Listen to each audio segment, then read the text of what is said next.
My true story from Arizona. He pinched my mouth open and poured mouthwash in, saying, "Your breath stinks." I stayed silent until one line made him drop to the floor crying. I stood frozen, my fingertips gently grazing the warm cup of tea as if it could somehow hold all my strength. Marla's voice cut through the silence like shattered glass. "Your mouth," she spat, stepping forward with all the contempt she could muster, "is nothing but a cesspool of your failures." I tightened my grip on the teacup to keep from shaking. Jordan loomed behind her, towering above me, grabbing a bottle of mouthwash. He uncapped it with a sharp hiss and pressed it against my lips.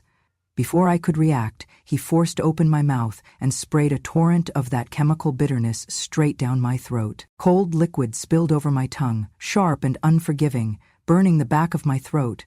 He pressed my cheek against the edge of the sink, pinning me there as if I were nothing more than trash. I tasted mint and something darker, disgust, betrayal, humiliation. He laughed, harsh and empty.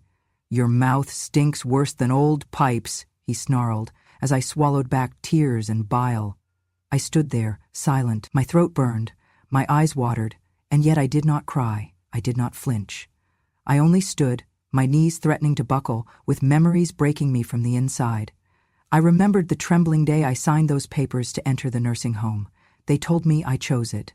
My hand quivered then, just as it trembles now, cradling this teacup, when Marla handed me the pen and flashed a fake, encouraging smile. They thought that moment broke me, but I recorded every insult, every venomous word they used. That's why I came back to this kitchen, not just for closure, but to preserve every hateful syllable. Pain flared when Jordan pushed me toward the sink again, muddy water splashing my dress. Their accusations echoed, "If she dies before Tuesday, inheritance is ours." The words scratched against my ribs, an acid reminder of their greed. My heart was hammered. Each beat is a painful reminder of years I spent soothing Jordan's feverish nights, of nursing my youngest Leia back from a broken heart with lullabies and gentle hands. I watched their faces, proud, cruel, triumphant, as they treated me like I had no rights, no dignity. My cheeks burned with shame and anger, but I remained silent, because now silence was not submission. With trembling fingers, I reached inside my pocket and withdrew my small smartphone. Its screen was dark, not yet recording, not yet confronting the ugliness around me. But my eyes locked with theirs, cold, unblinking. I stood firm, knees quivering, voice restrained by every memory, every slight, every betrayal. Fear trembled through me, but beneath it, something stronger stirred, resolve. I held that phone as if it were a lifeline. I didn't speak. I didn't cry. I only stood, unbroken, ready. And in that moment, I was ready to let the world hear what they thought they buried behind closed doors. After the taste of mouthwash had long faded, its sting remained, not on my tongue, but in my bones. I waited until they both left the kitchen. My knees buckled once they were gone, but I held on to the sink edge like it was the only stable thing left in my world. Then, with a trembling but deliberate hand, I reached for my old coat, slipped outside under the porch light, and called the one person who still treated my voice as if it mattered. "Ma'am?" came the lawyer's voice after the second ring. "It's time," I whispered. "Prepare the trust, make it irreversible, and start recording this number. I may need protection." That night, I could not sleep, but I could read. I dusted off the book on elder law I kept hidden in my closet, the one my late husband once teased me for hoarding. I drank hot chamomile tea, not to soothe but to stay sharp. I flipped page after page, while my back throbbed and my jaw ached, not from age but from the grip of my son's fingers. And then I prepared. The next day, while they were out, I placed the first camera, tucked into the ceramic pot of Emily's old orchid, long wilted but never discarded. It sat right at the dining table, where most of their venom was spewed. The second camera I placed behind the family wedding photo. It was the one where Jordan stood in his tuxedo, Marla all smiles. I remembered framing it. Now I reframed it, with purpose. Every insult, every hand that shoved, every time they laughed while I wiped mouthwash from my blouse. I would not erase the past. I would capture it. They think I'm deaf, that I'm dumb, I said to myself, adjusting the angle of the orchid camera, my voice no louder than breath. But I see, I hear, I remember. I returned to my room, knees stiff, but steps steady. Later that night, they returned. Jordan complained about the thermostat being too low. Marla griped about the laundry smelling like old woman. I stood quietly washing dishes, memorizing tone, pattern, timing, everything. Their cruelty had become a rhythm, and I learned it like music. But this time I did not flinch. This time I documented.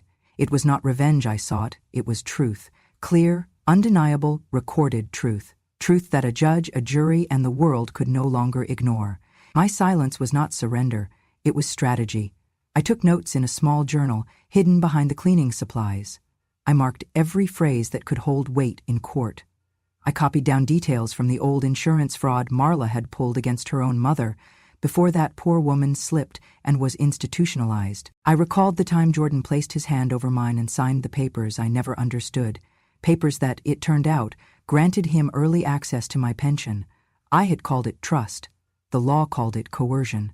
It was not just emotional abuse anymore. It was theft. It was systemic humiliation. It was criminal. On the third night, I stood in front of the bathroom mirror, holding my phone like a microphone. Behind me, on the recording, I let their words play. Old bag, you stink worse than garbage. Why not just die and save us rent? Your breath ruins dinner. The words did not break me. They armed me. I pressed record on the camera again, aimed the phone toward my reflection. I looked tired, but I also looked awake. I've stayed silent long enough, I said quietly into the lens. They thought I would forget, that I would hide, that my silence was fear, but silence is strategy. Then I held up the phone like a torch. They tried to shame my voice, I whispered, but this time justice will speak for me. The cake was pink. 3 layers of artificial sweetness topped with a golden number, 70. Like that was supposed to be a celebration. The house had never looked so polished. Twinkling fairy lights curled around the banister. Fresh peonies stood tall in vases. And my name, Martha, was spelled out in golden balloons above the fireplace. Marla had invited the neighbors, the ladies from the quilting circle I used to attend, even 2 church friends I had not seen in years. Everyone smiled, raised glasses, and whispered about how wonderful it was to see me up and about again. No one knew the truth, except me. I entered the room not as a guest of honor, but as a witness, with a case file in her pocket. My dress was navy blue, plain and stiff around the collar. I wore no jewelry, no makeup, just silence and a phone in my purse.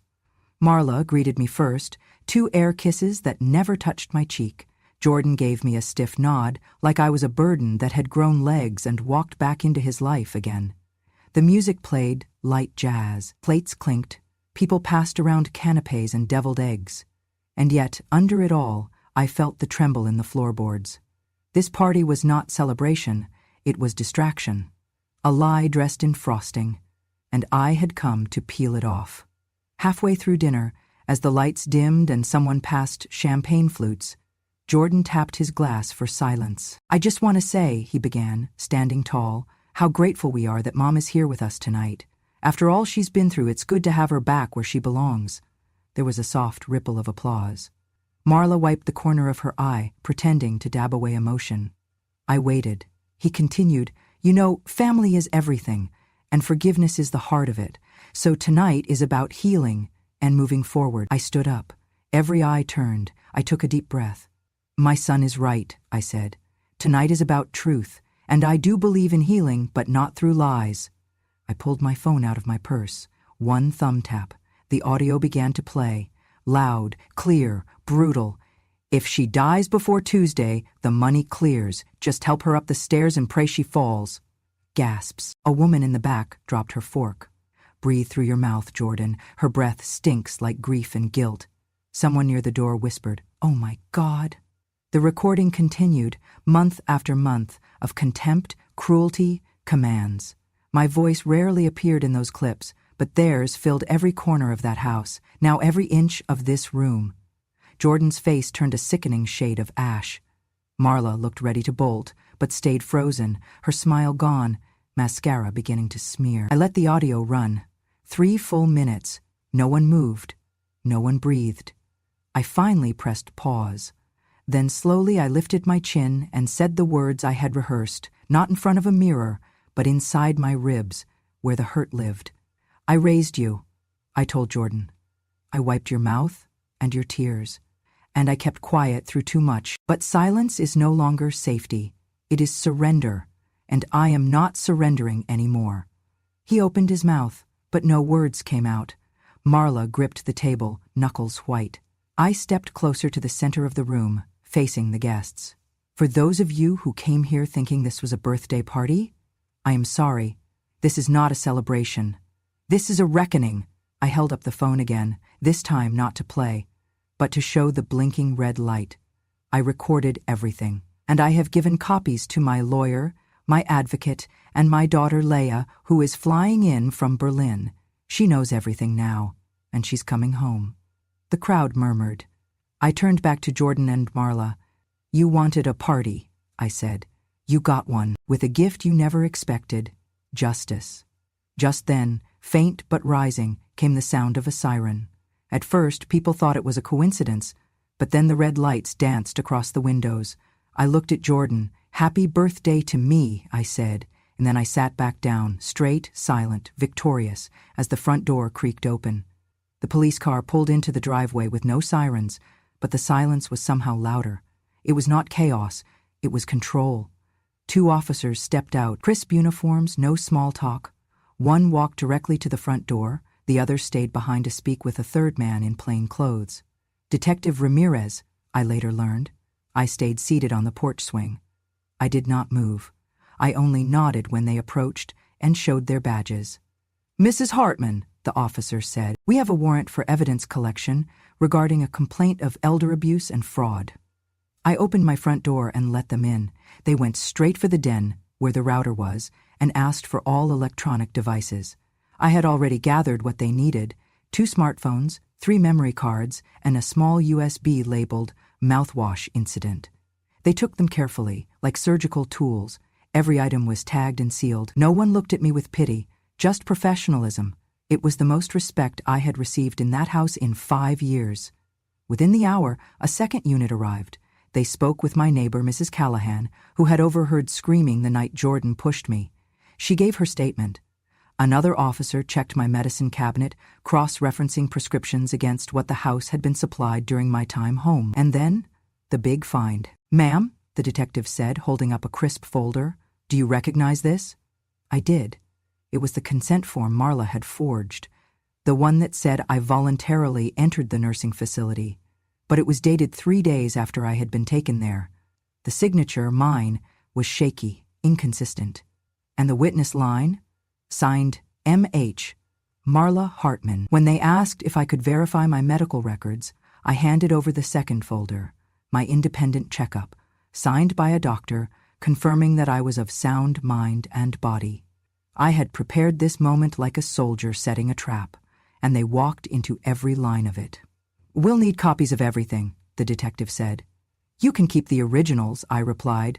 I have backups in the kitchen. They installed a temporary tag on the wall behind the microwave, where my camera had caught footage of Jordan pinning me to the sink and forcing the Listerine into my mouth. They watched the video twice. No one spoke during the playback.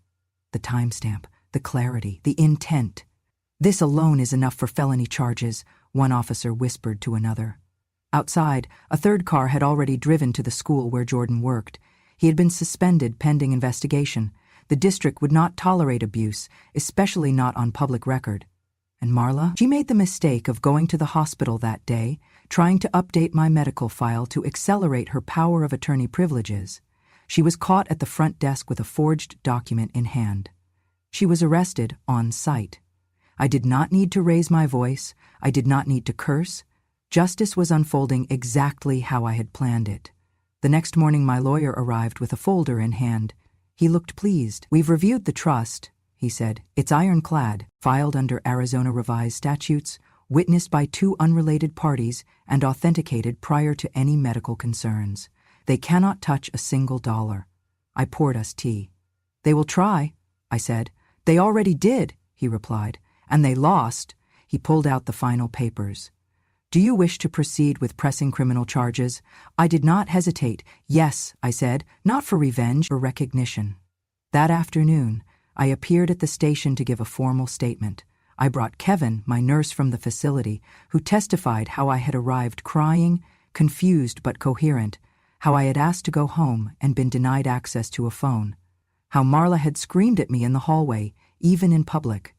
We gave the timeline, we gave the truth, and I did not flinch once. By sunset, the warrants were approved. The story hit local news first. Arizona grandmother exposes abusive son and daughter-in-law using hidden cameras. A local reporter called me a quiet storm. I liked that. That evening, as I sat in the back of the squad car watching from across the street, I saw them bring Jordan out in handcuffs. He looked smaller than I remembered. Not physically, spiritually, like a man who had spent too long barking orders and now had no voice left to protest. He did not look at me, but I saw him look at the porch, at the swing, at the seat I had once reserved for storytelling, laughter, lullabies, and now retribution. When the car pulled away, I took a sip from my thermos. Chamomile tea, warm, gentle, silent, but still strong. The same could be said for me. I arrived at the courthouse just after sunrise. Reporters clustered in doorways, microphones poised like vultures. Neighbors lined the steps, some with sympathy, others with thinly veiled shock. They had watched the story unfold in the news. Arizona grandmother exposing her own children for elder abuse and fraud. I felt the tremor of nerves in my chest, but my voice remained steady as I walked through the grand wooden doors. The courtroom was packed. Marla and Jordan sat at the defendant's table, their heads lowered, shoulders rigid. Neither dared look up. When the judge called the session to order, the bailiff's gavel echoed like a gunshot. The silence was electric. My lawyer handed me a stack of papers. I took them, but I barely needed them. I had memorized every word, every line. My truth needed no crutch. When it was my turn, I stood and walked to the lectern. I cleared my throat and looked directly at my children. You wanted me dead, I began, my voice calm but firm. Well, I lived. I lived to show you all what justice looks like. Gasps rippled through the gallery. I paused, letting the weight of my words sink in, into the hush, into their hearts. I stood in a hallway, mouth pried open. You poured poison into me, I continued, and all because I dared to speak, dared to be a woman, and dared to matter. Oh. Marla's lips quavered. Jordan's hands tightened into white-knuckle fists. The judge leaned forward. I will take your full statement into the record. So I did.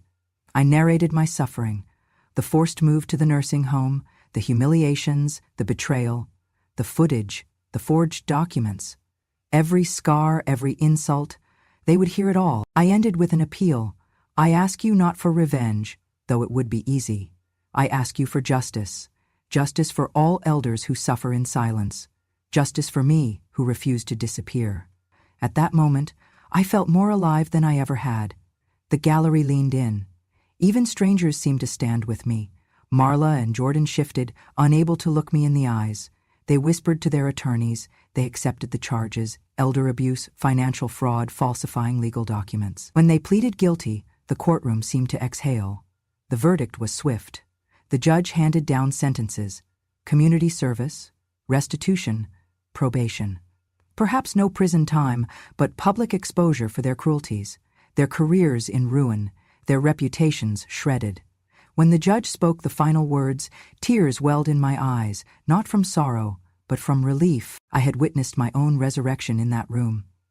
As the gavel fell one last time, I turned to face Marla and Jordan. I lifted my chin. I did not speak again. My lawyer approached, placing a comforting hand on my arm.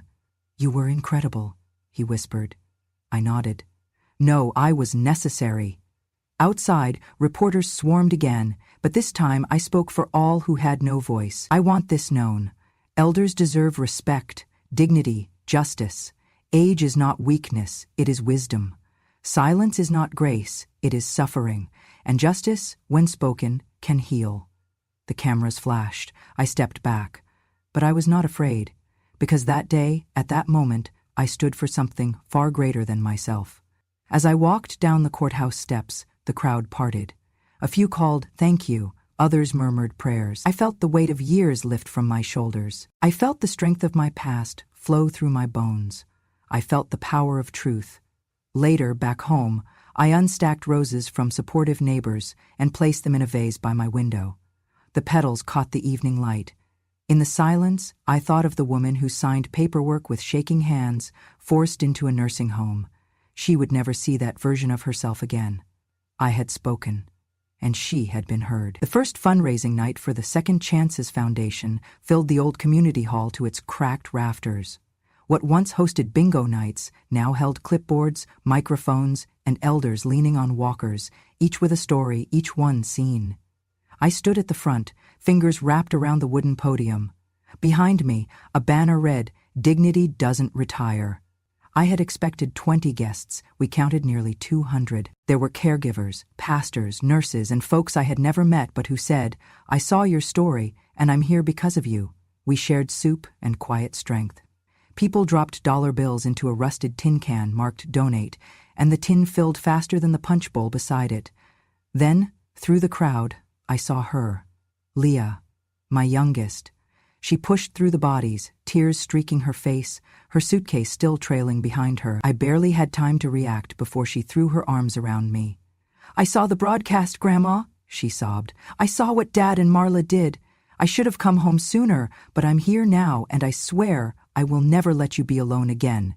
I could not speak. My throat burned, but my arms tightened around her like roots. We sat in the corner later that night, sipping chamomile tea someone had brewed in a church kitchen kettle. "They told me you were sick, that you didn't want visitors," she whispered. "They told me you were safe." I looked her in the eyes, steadied by the glow of commitment behind them. "Sometimes," I said, "you survive something just to make space for someone else's return." She nodded slowly, wiping her face. "Then we rebuild from here." That night we went home together. For the first time in years, I set out 2 mugs, not 1. Leah stayed with me, unpacking not just her luggage, but her love. She helped organize the office where we'd handle second chances. She filed documents, answered phones, brought in volunteers from her university network. She told me, "You don't need a castle, Grandma. You built a lighthouse." I kept her words in a drawer by my bedside. In the following months, I was invited to speak at retirement forums, churches, elder rights panels. My voice, once deemed too frail, filled auditoriums. I sat on a couch across from a popular talk show host, wearing a purple scarf Leah had picked out. When the camera blinked red, I looked straight into the lens. "I used to believe silence was safety," I said. "But silence gave them power." So I spoke. And what I found wasn't just justice, it was family, hidden in strangers who chose to listen. The audience clapped. One woman cried. Letters poured in. "Because of you," I told my nurse. "My daughter saw your video, she came back home. You reminded me I am still someone."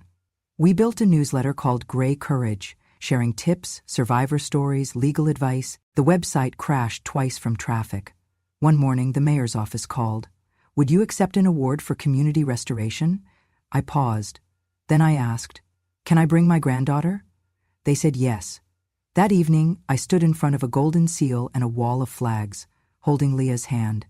The mayor handed me a plaque, and a young boy read my name from a note card. Rose Hathaway, Protector of Dignity. Leah snapped a picture. Later, she framed it. The frame sat beside our front door, under a shelf of rose pins we gave to every donor, every visitor, every believer. One afternoon, I sat on the porch with a girl named Alina, who had driven 3 hours just to meet me. "My grandma never got to fight back," she said, "but you did, for all of us." I smiled, offering her tea. "Then promise me one thing," she leaned in.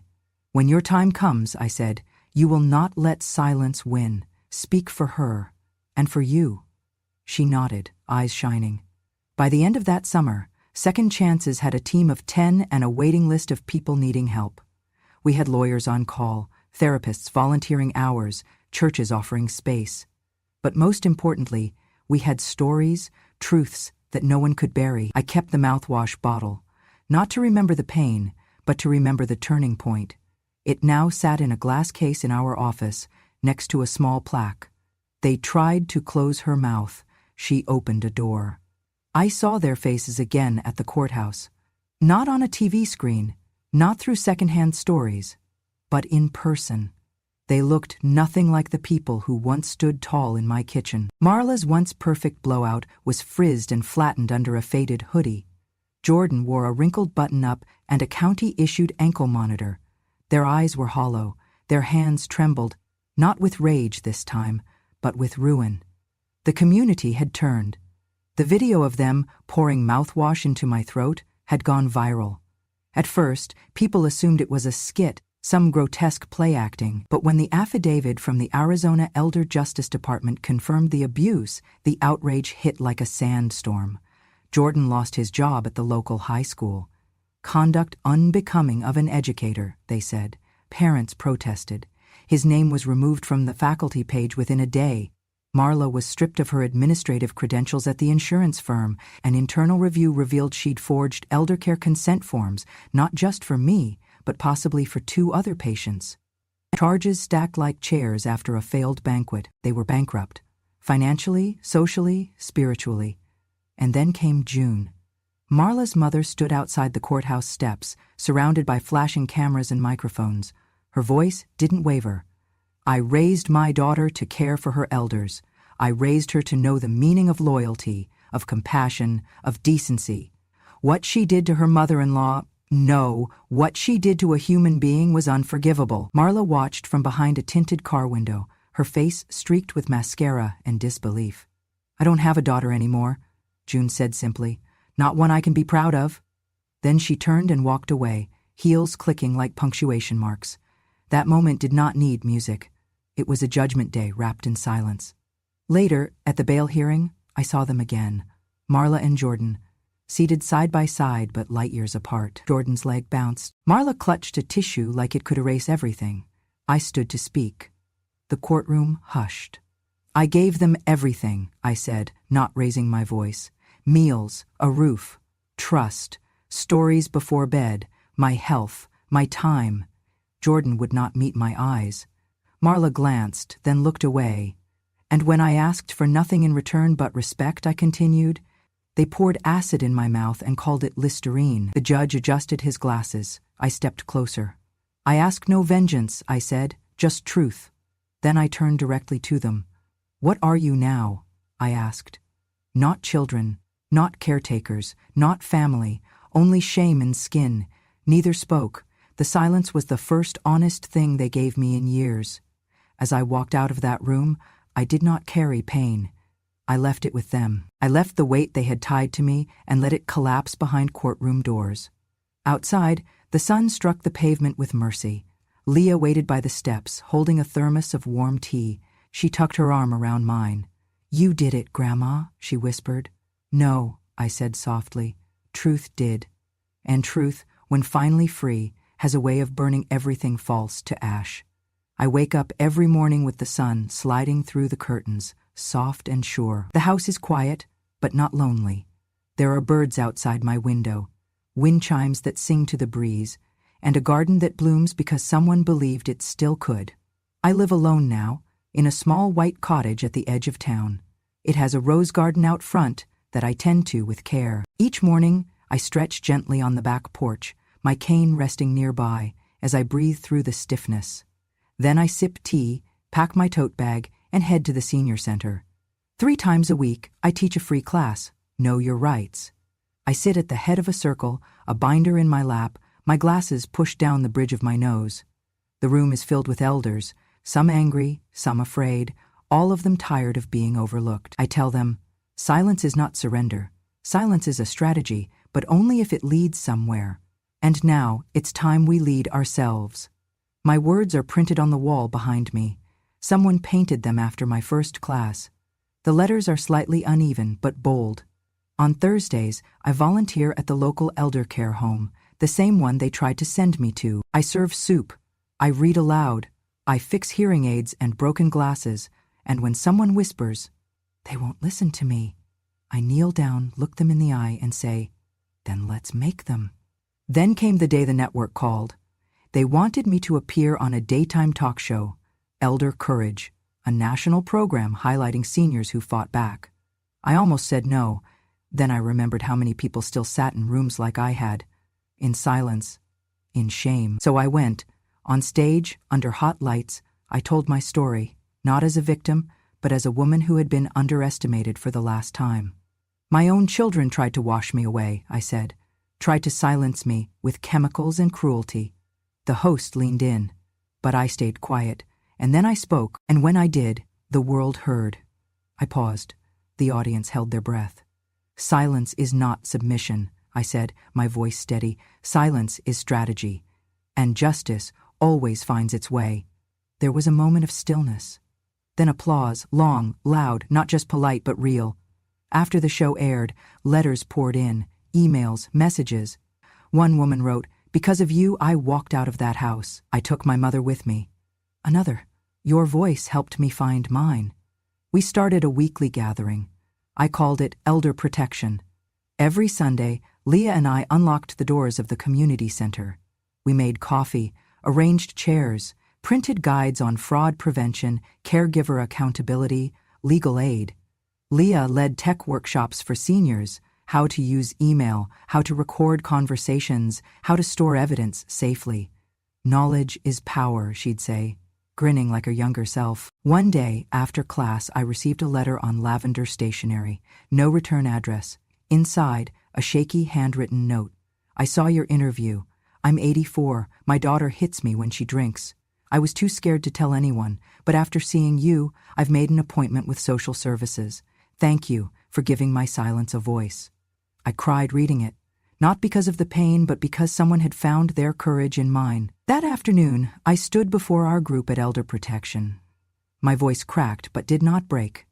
"We are not burdens," I said. "We are not past tense. We are still writing this story, and we get to decide the ending." The room erupted in applause. Reporters came, a small documentary crew followed me for a week. They filmed me pruning my roses, laughing with Leah, lecturing about power of documentation and self-advocacy. One night at a benefit gala for elder justice, I stepped on stage again. I wore a deep burgundy shawl. I felt regal, not hidden. My mouth, I began, smiling, was once called filthy, useless, a place where failure festered. I held the microphone tighter. But this same mouth spoke lullabies, fed dreams, and when it was time, it told the truth loud enough to break a system. The audience rose to their feet. Not one person sat. I saw tears. I saw resolve. Leah stood beside me, holding my hand, and I knew this was not just revenge. This was rebirth. As the night ended, I left them with this. Old age is not a weakness. It is a weapon sharpened by years. Silence is not surrender. It is a strategy, and justice, though late, never misses its mark. When I walked off stage, people embraced me, not out of pity, but out of recognition. That night, before bed, I stood in my garden under the stars. I ran my fingers along the petals of a rose, one I planted the day Jordan was born. It had bloomed again. So had I. The morning sun streamed through the lace curtains as I rose at dawn, the familiar creak of floorboards greeting me. Today wasn't an ordinary day. It was the beginning of everything I had fought so hard to preserve: family, hope, trust. After so many battles, I'd earned this moment. I stepped into the kitchen to find Leah already waiting, her warm coffee steaming on the table. She looked different, stronger, more composed, yet the same loving daughter I'd wept over a decade ago. We shared a quiet smile, one that carried years of struggle and redemption. "Are you ready?" she whispered. I nodded, placing my hand on hers. For her, for us, always. 15 years had passed since the courtroom ordeal. In that time, our lives had been rebuilt, brick by brick. My advocacy foundation, Second Chances, was thriving, supporting countless elders and families like ours. But today wasn't about the foundation. It was about the future. I had a secret to share. In one hand, I held a small box wrapped in silver paper. In the other, a life-changed letter, the adoption decree for my granddaughter Mia, the daughter of Leah and her husband Carlos. Leah had cried tears of joy when I told her they wanted me to formally adopt Mia, making me not just grandmother, but legal guardian. I'd hesitated only a moment, out of humility, maybe age, but then I'd realized it was my greatest honor. Our first stop was the courthouse. The building looked different now, less ominous, more familiar. I held the paperwork in my trembling fingers. Leah squeezed my hand. "You're the strongest person I know," she said. Inside the clerk's office, we signed the decree. When the judge asked if I would take full responsibility for Mia, I looked up at him, voice steady. Yes. I knew in my bones that the next chapter of our life together was about love, not pain. All the tears I'd shed, all the fights I'd fought, it was all for this chance at rebirth. That afternoon we drove to the garden, where I had planted roses in honor of second chances. Mia, all 8 years old now, skipped ahead, hair tied in bright ribbons, her laughter echoing like a spring breeze. When I caught up, she threw her arms around me, and I felt the last weight of loneliness fall away. She looked up at me with such trust that my heart ached in its fullness. We sat on a bench. The roses bloomed around us, blush-pink petals whispering of renewal. Mia turned to me, eyes wide. "Grandma, I heard about what happened. I heard they were mean to you." I pulled her close. "They were once. But you and I, we have each other, and that's forever."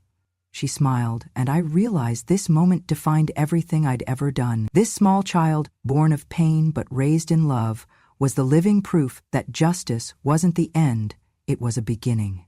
Evening approached and we prepared dinner, Leah, Carlos, Mia, and I. Carlos helped me knead dough for her favorite cinnamon bread. We talked about tomorrow, about school projects and bedtime stories. It was a scene ordinary families would take for granted, but for us it was miraculous. After supper, I sat in my favorite chair by the fireplace.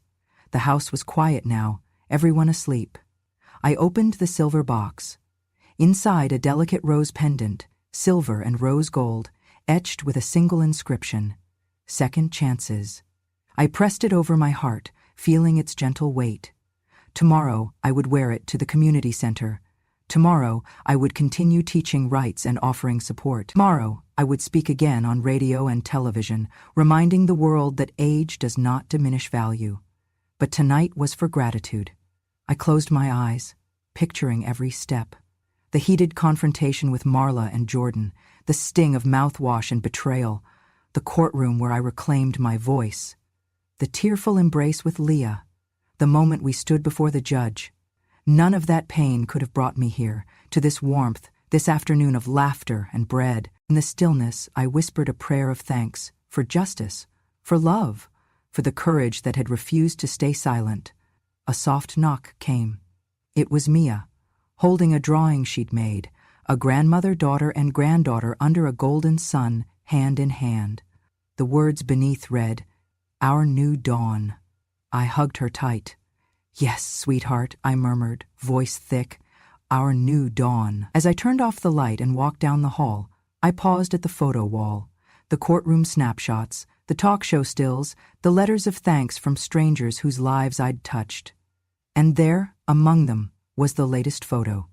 Me kneeling beside Mia in the rose garden, both of us beaming. Behind me, the faint chime of the door closing as Leah secured the night.